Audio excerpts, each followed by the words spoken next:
It's a lot different time now. I mean, the fact of the matter, my father was able to reach across the aisle, work with Tip O'Neill, give us the largest tax cut in American history, signed at the Reagan Rancho del Cielo on August 13th of 1981. Those are the days when you can actually talk to each other, even though you disagreed with each other, you found areas of agreement and move forward. That's not happening today. And I think that's because we have too much media out there. And there's too many people in media. There's 24-hour news cycle. And, you know, you don't turn on the news to find good news. You turn on the news to see who's mad at who.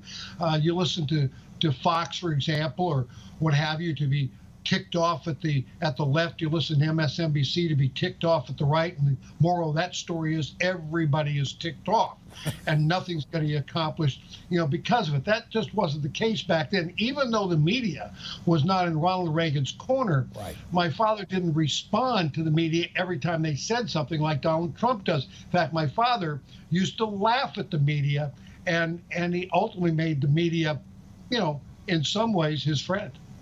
Yeah, it's fascinating. It's been a big concern of mine that we need to get back to that. We need to get back to the fact that we're not going to get back. We're not going to get back to that. No, because you don't get ratings getting back to that time. That was a different time, a different place. Ronald Reagan today and John Kennedy, neither one of them would be nominated by their parties this time around. Republicans would not renominate Ronald Reagan. He'd be too liberal. Democrats would not renominate John F. Kennedy. He'd be too conservative. That's the world we live in today. You laugh, but it's... No, I'm laughing because it's like if I don't laugh, I'll start to cry. Because unfortunately, I think you're 100% right. Think about it. Think about it. Would the Democrats nominate someone who is pro-military? Would they nominate someone who is for tax reform? No. No. Would the Republicans nominate someone who is governor and signed an abortion bill, you know, raised taxes, signed no-fault divorce, and was a union leader? Would that person even see the nomination? No.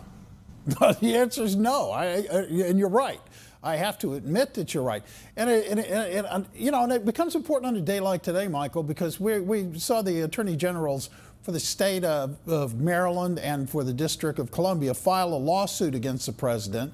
They're both Democrats. The suit is politically motivated, saying that President Trump is constitutionally unfit for office. It's the first time that a lawsuit like this has ever happened. And it comes to my mind that the Democrats have decided not just to be the party of resistance, they're going to wage war on this president who was lawfully elected.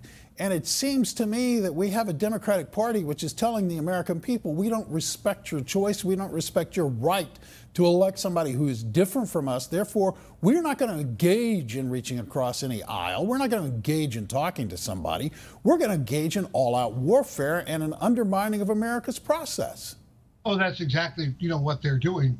That and the F-bombs are being thrown out there by every Democrat because they have no policies to move anything forward. So all they can do is use the F-bomb and, you know, lawsuits and what have you. And that's really a sad period of time we live in the United States of America, that we're going through these things. The president, though, doesn't need to keep on feeding the fire and giving them more stuff to throw back at him. He needs to get on with leading the country, giving us tax reform, giving us health care reform. But, you know, there's so many issues that are out there today. Immigration, never going to be solved, ever going to be solved. The reason is there's too many people who make a living by being for or against. Abortion, never going to be solved. Why? There's too many groups who make a living by being for or against abortion. And so that's the world we live in anymore. Nobody wants to get together because there's too much money made by those who are apart.